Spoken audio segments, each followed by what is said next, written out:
അവർ കിച്ചണിലെ programme കാണുന്ന എൻ്റെ എല്ലാ സുഹൃത്തുക്കൾക്കും സ്വാഗതം.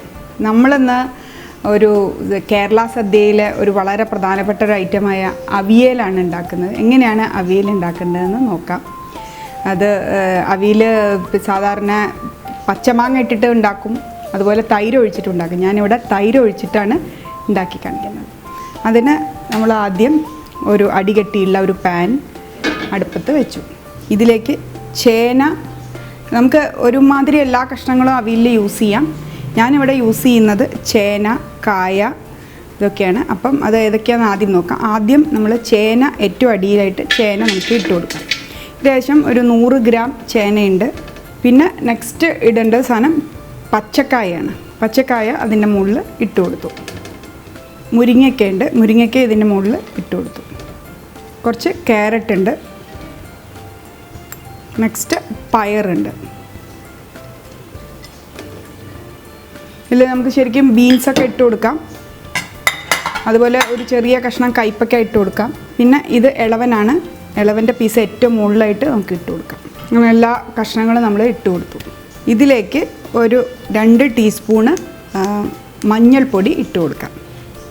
അതുപോലെ ആവശ്യത്തിന് ഉപ്പിട്ട് കൊടുക്കാം. കഷ്ണങ്ങൾ വേവാൻ ആവശ്യമുള്ള കുറച്ച് വെള്ളം നമുക്കിതിലേക്ക് ഒഴിച്ചു കൊടുക്കാം. ഒരുപാട് വെള്ളം ഒഴിച്ചു കൊടുക്കണ്ട, അവിയലധികം വെള്ളം വേണ്ട. നമുക്ക് ആ ചേനയാണ് ഏറ്റവും കൂടുതൽ വേവുള്ള ഐറ്റം, അത് വേവാനുള്ള വെള്ളം നമുക്കിതിൽ ഒഴിച്ചു കൊടുക്കാം. അങ്ങനെ തീ കത്തിച്ചു, ഇത് അടുപ്പത്ത് വെച്ചു. ഈ അടുപ്പത്ത് വെച്ച സമയം കൊത്ത് നമുക്കൊരു കാര്യം ചെയ്യാം. ഒരു തേങ്ങ ഒരു മുഴുവനായിട്ടുള്ള ഒരു തേങ്ങ എന്ന് പറഞ്ഞാൽ 2 മുറി തേങ്ങ ഫുള്ളായിട്ട്, അതിലേക്ക് 1 ടീസ്പൂണ് നല്ല ജീരകം, ഒരു ടീസ്പൂണ് നല്ല ജീരകം, അതുപോലെ ഒരു 16 പച്ചമുളകും കൂടെ നന്നായിട്ട് ചതച്ചെടുക്കാം. അതിൽ വെള്ളം അധികം ഒഴിക്കരുത്. വെള്ളം അത്യാവശ്യം വേണമെങ്കിൽ അടിയിലേറ്റ് കുറച്ച് വെള്ളം ആ ജീരകം അരയാൻ വേണ്ടി മാത്രം ഒരല്പം വെള്ളം ഒഴിച്ചു കൊടുക്കുക എന്നല്ലാതെ വെള്ളം അധികം ഒഴിക്കാതെ നല്ല എന്താ പറയുക, നന്നായിട്ടൊന്ന് ചതച്ച് എടുത്ത തേങ്ങയാണ് ഇതിലേക്ക് ആവശ്യം. ഇത് വേവുമ്പോഴേക്കും നമുക്കത് ചതച്ചെടുക്കാം. നമ്മൾ അവിയലിങ്ങനെ കഷ്ണങ്ങളൊക്കെ തിളച്ച് തുടങ്ങിയിട്ടുണ്ട്. നമുക്കിതൊന്ന് ഇളക്കി കൊടുക്കാം.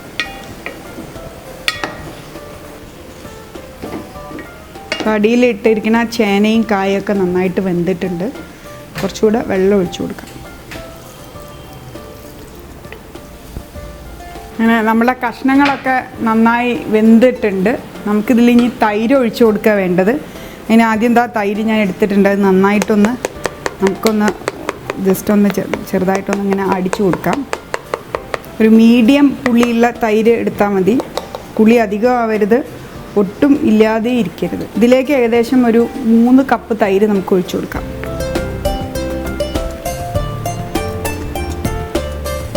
ഭയങ്കര പുളിയുള്ള തൈരാണെങ്കിൽ ഒന്നുകിൽ തൈരിൻ്റെ പുളിയൊന്ന് കുറയ്ക്കുക, അല്ലെങ്കിൽ ഒഴിക്കുന്ന തൈരൊന്ന് കുറയ്ക്കുക. തൈര് ഒഴിച്ച് ഞാൻ നന്നായിട്ട് ഇളക്കി. തൈര് ഒഴിച്ചിട്ടുള്ള അവിയലിനൊരു പ്രത്യേക ടേസ്റ്റാണ്. പച്ചമാങ്ങ ഇട്ടിട്ടും തൈര് അവിയലുണ്ടാക്കും. ഇനി ഈ തൈരിൽ കിടന്ന് നമ്മൾ ഈ കഷ്ണങ്ങളൊക്കെ ഒന്ന്, വെജിറ്റബിൾസൊക്കെ ഒന്ന് നന്നായി മിക്സായി ഇതിലേക്ക് പുളിയും ഇതൊക്കെ ഒന്ന് പിടിച്ചത് കഴിയുമ്പോഴേക്കും നമുക്ക് നമ്മൾ ചതച്ച് വെച്ച തേങ്ങയും കൂടെ ഇട്ട് കഴിഞ്ഞാൽ നമ്മുടെ അവിയൽ റെഡിയായി കഴിഞ്ഞു. ആകെ ഈ കഷ്ണം വേവുന്ന സമയമേ ഇതിന് പ്രധാനമായിട്ടും ഈ അവിയൽ ഉണ്ടാക്കാൻ ആവശ്യമുള്ളൂ. അങ്ങനെ തൈര് ഒഴിച്ച് നന്നായി തിളച്ച് വന്നിട്ടുണ്ട്. ഇനി നമുക്കിതിലേക്ക് തേങ്ങ ചതച്ച് വെച്ചത് ഇട്ട് കൊടുക്കാം. അതിൻ്റെ കൂടെ തന്നെ വെളിച്ചെണ്ണ ഒഴിക്കണം. 1 കപ്പ് വെളിച്ചെണ്ണ ഞാൻ ഇതിലേക്ക് എടുത്ത് വെച്ചിട്ടുണ്ട്. ഈ 1 കപ്പ് വെളിച്ചെണ്ണ നമുക്ക് ആദ്യം ഇതിലേക്ക് ഒഴിച്ചു കൊടുക്കാം. അതിന് ശേഷം തേങ്ങ ചതച്ച് വെച്ചത് നമുക്കിതിലേക്ക് ഇട്ട് കൊടുക്കാം. തേങ്ങ ചതച്ചതിട്ട് നന്നായിട്ട് ഇളക്കി കൊടുക്കാം. അത് കൊടുത്ത് തന്നെ നമുക്കതിൽ കുറച്ച് കറിവേപ്പില ഇട്ട് കൊടുക്കാം.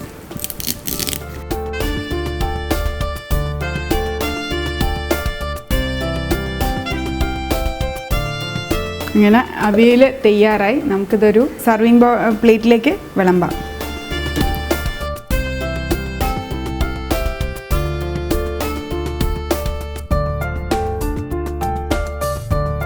അങ്ങനെ നമ്മളുടെ അവിയൽ തയ്യാറായിട്ടുണ്ട്.